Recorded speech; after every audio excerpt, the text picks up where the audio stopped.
के समय में दुनिया में ऐसे बहुत सारे लोग हैं या दुनिया में ऐसी बहुत सी कंट्रीज़ हैं जिनका मानना यह है कि कोरोना वायरस को एक बायो वेपन के तौर पर यूज़ किया गया है।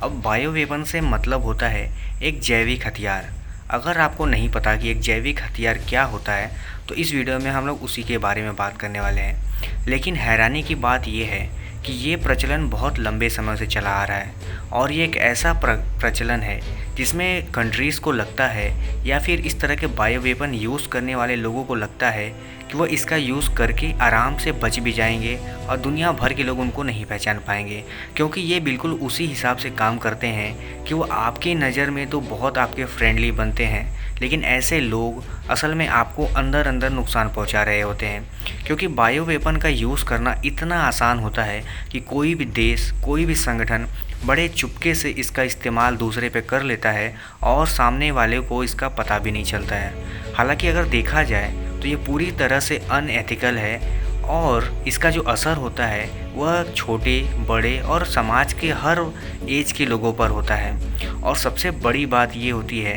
कि आगे चलकर ऐसे ही देश या ऐसे संगठन जो बायो वेपन्स का यूज़ करते हैं वह ह्यूमैनिटी के बहुत फ्रेंडली नेचर के शो करते हैं, यानी कि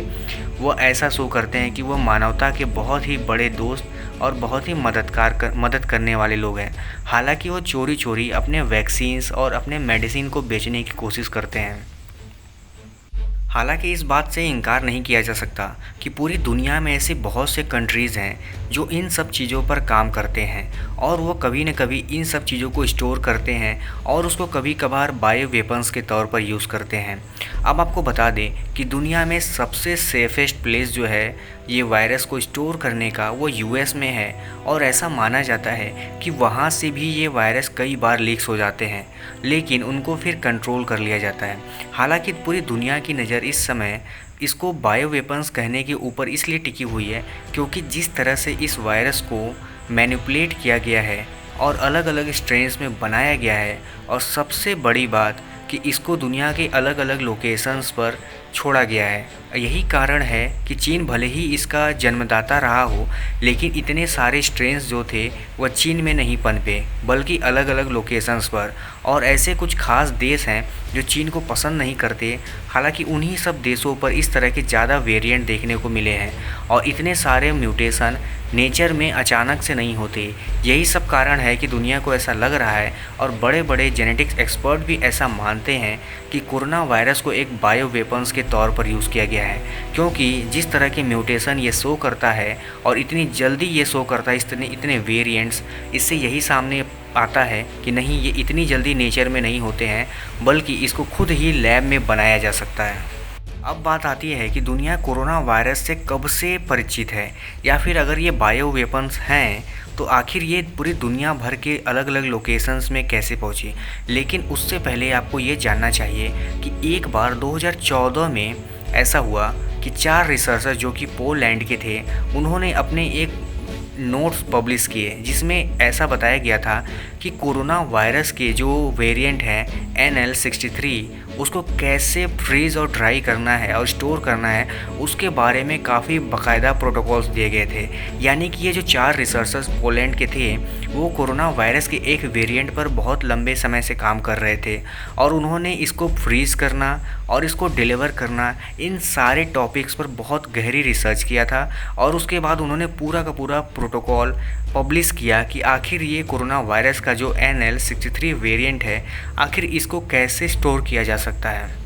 और आपको बता दें कि ये ऐसा वेरिएंट था जो इंसानों में इन्फेक्शन फैलाता था और अपर रेस्पिरेटरी यानी श्वास से संबंधित बीमारियों को जन्म देता था। लेकिन उसके बावजूद भी इस वेरिएंट पर काफ़ी लंबे समय तक शोध चलता रहा और ये पोलैंड के जब स्टूडेंट अपनी स्टडी कंप्लीट कर चुके तो उन्होंने सारा डेटा पब्लिक कर दिया।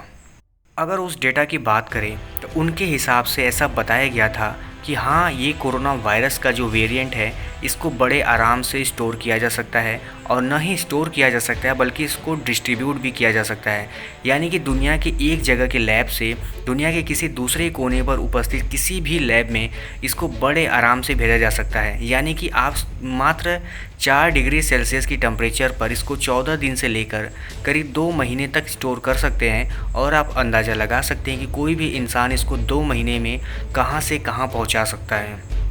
और उन्होंने यहाँ तक बताया कि ये जो कोरोना वायरस है एक विरियन के रूप में, यानी कि कोरोना वायरस का ही एक रूप होता है जो कि बिल्कुल सिमिलर इन्फेक्टिव होता है जितना कि कोरोना वायरस का एक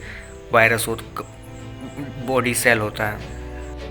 तो कहने का मतलब ये है कि वायरस को भले ही आप किसी भी रूप में ले जा रहे हों, कोरोना वायरस की जितनी भी वैरायटीज़ होती हैं वो सारी की सारी डेडली होती हैं और इन्फेक्शियस होती हैं और वो इंसानों में अपर रेस्पिरेटरी सिंड्रोम जैसी चीज़ें पैदा करती हैं। यानी कि आप बता सकते हैं ये मोटा तौर पर कि दुनिया में अभी भी इस पे काफ़ी स्टडी चल रही हैं और दुनिया भर के रिसर्चर्स इस पे बहुत पहले से काम कर रहे थे। यही कारण था कि चाइना में भी इस पे स्टडी चल रही थी और जब बात बहुत आगे तक बढ़ गई तो चाइना के ही एक साइंटिस्ट ने इन सब बातों की पोल भी खोल दिया कि कैसे चाइना में कोरोना वायरस के जो वायरस थे वो लैब से लीक्स हुए थे और उन्होंने लैब के कुछ लोगों को इन्फेक्ट भी किया था। यही कारण है कि जब सारे सूत्रों को आप मिलाएंगे तो आपको पता चलेगा कि सिर्फ चाइना ही नहीं बल्कि दुनिया भर के ऐसे बहुत सारे लैब्स थे और रिसर्चर थे जो इन सब पे काम कर रहे थे। हालांकि कहीं और नहीं बट चाइना में ये ज़्यादा तेज़ी से लीक्स हुए और हो सकता है कि चाइना में इसके कई सारे वेरिएंट पहले ही बना लिए गए हों।